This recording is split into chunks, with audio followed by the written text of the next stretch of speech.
Selamat pagi dan salam sejahtera bagi kita semua. Apa kabarnya anak didik kami yang terkasih? Semoga semua dalam keadaan sehat dan dalam lindungan Tuhan yang Maha Kuasa.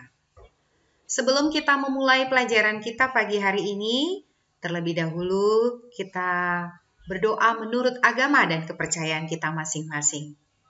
Doa dimulai. Doa selesai.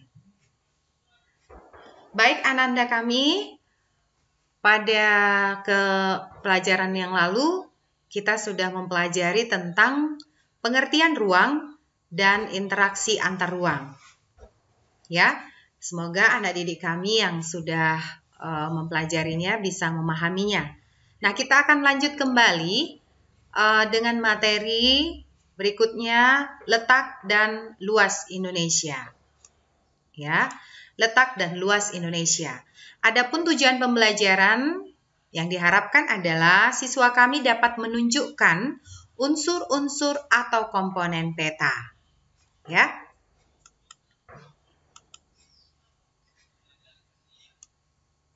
Apa itu pengertian peta?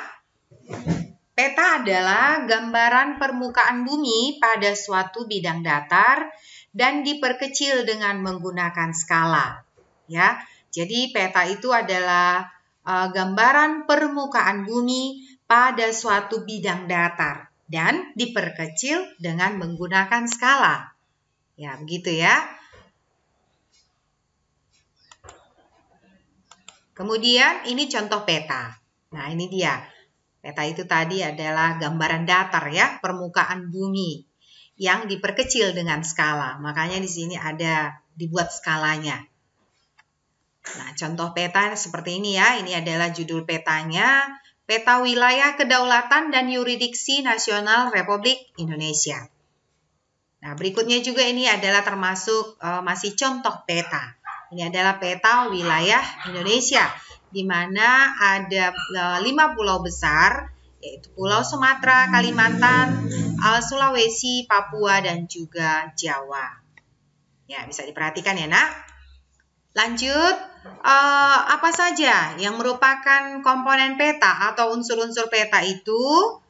Nah, yang pertama adalah judul peta. Nah, judul peta ini menunjukkan isi suatu peta. Contohnya peta wilayah Indonesia atau juga peta wilayah ASEAN atau peta wilayah persebaran bahan tambang. Banyak ya judul-judul peta ya, sesuai dengan isinya, isi suatu peta itu.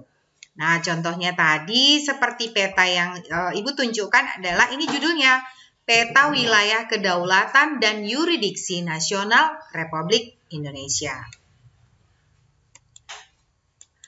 Selanjutnya, komponen peta itu ada skala peta. Skala peta menunjukkan perbandingan antara jarak di peta dengan jarak sesungguhnya di lapangan. Ya, jadi jaraknya di peta itu pasti berbeda dengan jarak di lapangan. Contoh skala sebuah peta adalah 1:1 juta.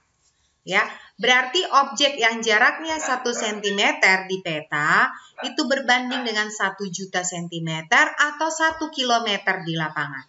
Ya, artinya begini, 1 cm di peta, sedangkan jarak sebenarnya 1 km di lapangan. Ya, baik.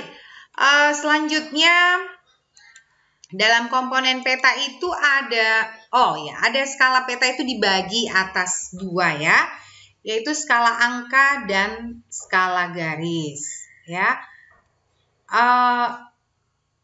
Skala angka berwujud perbandingan angka, misalnya 1:10.000. Jika tidak disebutkan satuannya di belakang angka tersebut, berarti satuan yang digunakan adalah sentimeter. Sehingga skala dibaca 1 cm di peta sama dengan 10.000 cm di lapangan. Skala yang kedua adalah skala garis. Skala garis adalah skala peta yang berbentuk garis dengan ukuran tertentu. Ya, contoh skala garis seperti di sini ya, Nak. Di mana di bagian atas itu ada 1, 2, 3, 4, 5, 6 itu jaraknya di peta. Ya, artinya 1 cm. Kalau di jarak sebenarnya atau di lapangan itu 5 km gitu. Jadi ini adalah contoh skala garis. Berikutnya ada orientasi utara. Di dalam peta itu harus ada orientasi utara. Maksudnya bentuk orientasi ditunjukkan oleh simbol berbentuk panah dengan bentuk yang bervariasi. Nah, ini menunjukkan seperti arah mata angin. Ada utara, timur, selatan, dan barat. Ya, jadi biasanya bentuknya ini bervariasi, ada bermacam-macam. Jadi kamu bisa lihat nanti di dalam peta itu ada orientasi utara. Begitu ya, Nak. Lanjut, simbol peta. Nah, simbol peta adalah tanda khusus pada peta yang mewakili objek yang dipetakan.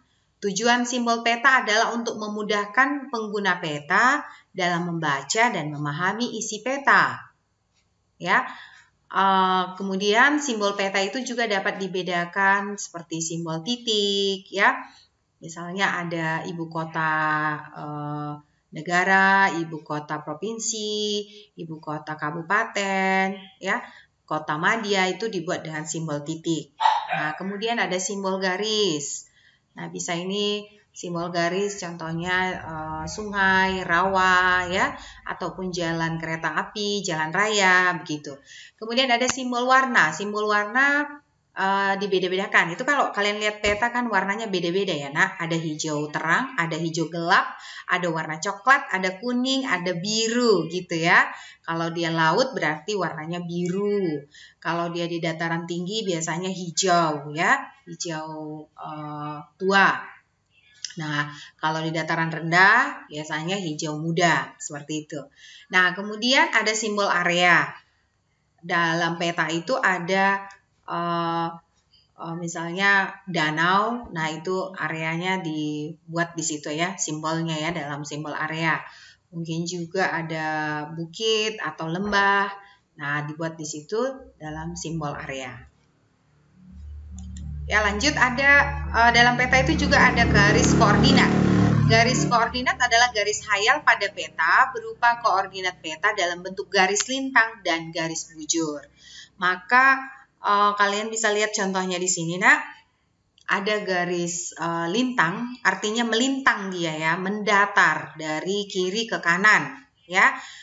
Sedangkan garis bujur adalah garis vertikal dari atas ke bawah dia ini. Iya. Maka ada garis lintang di sini, lintang utara, lintang selatan. Sedangkan garis bujur ini dia yang vertikal ya, ada bujur barat dan bujur timur. Nah, begitu. Jadi di dalam peta itu memang harus ada garis koordinatnya. Jadi tidak sembarangan digambar peta tersebut. Kemudian ada inset peta. Inset peta merupakan peta kecil yang ada pada suatu peta untuk menunjukkan lokasi daerah yang dipetakan di antara lokasi lainnya yang lebih luas, ya. Jadi inset peta itu merupakan peta kecil yang ada pada suatu peta untuk menunjukkan lokasi daerah yang dipetakan. Nah, contohnya seperti ini ya. Yang dipetakan ini adalah peta Pulau Kalimantan. Dan inset petanya itu, nah di sini ditunjukkan Pulau Kalimantan itu, tapi dalam bentuk yang kecil dia, peta kecil. Ya, inilah maksudnya inset peta. Garis koordinatnya tadi seperti ini, Nak. Ini yang ditunjukkan di sini ya. Tunjukkan arah panah ini. Oke, baik. Selanjutnya ada legenda. Legenda menunjukkan keterangan semua objek yang ada atau muncul pada muka peta. Jadi dalam legenda ini memang diberitahu apa saja yang termasuk objek yang muncul pada muka peta. Jadi hampir mirip juga dengan simbol-simbol ya, Nah ya. Nah, di dalamnya ini bisa kita mengetahui di dalam peta, oh berarti ada nanti ini muncul, gitu ya. Kemudian sumber peta. Sumber peta menunjukkan orang atau lembaga yang membuat peta. Jadi siapa yang membuat peta itu, ya, atau lembaga mana yang membuat peta itu dibuat di dalam peta tersebut. Biasanya di paling bawah itu dituliskan di situ siapa yang membuat peta itu atau dari siapa sumbernya. Nah, begitu ya, Nak ya. Nah, kalau kita lihat kembali peta tersebut, contoh peta ini di dalamnya sudah termasuk komponen-komponen peta tadi, Nak. Ada judulnya, ada orientasi utara, ada legenda, ada skala, ada garis koordinat, ya. Mungkin di sini inset petanya tidak ada ya, tapi di peta sebelah ini ada. Ini inset peta. Begitu ya, Nak ya. Baik, kalau begitu demikian saja yang bisa Ibu sampaikan pada pagi hari ini. Oh ya, ada tugas yang harus kamu kerjakan. Itu di slide terakhir. Di slide terakhir, tugasnya adalah gambarkanlah peta Sumatera dalam kertas HPS dengan memperhatikan komponen peta yang sudah kita pelajari dan wajib diwarnai. Jadi dikirim nanti jawabannya ke WA pribadi saya. Ya, demikian yang bisa Ibu sampaikan. Semoga kalian bisa mengerti dan memahami. Dan saya mengucapkan selamat pagi bagi kita semuanya.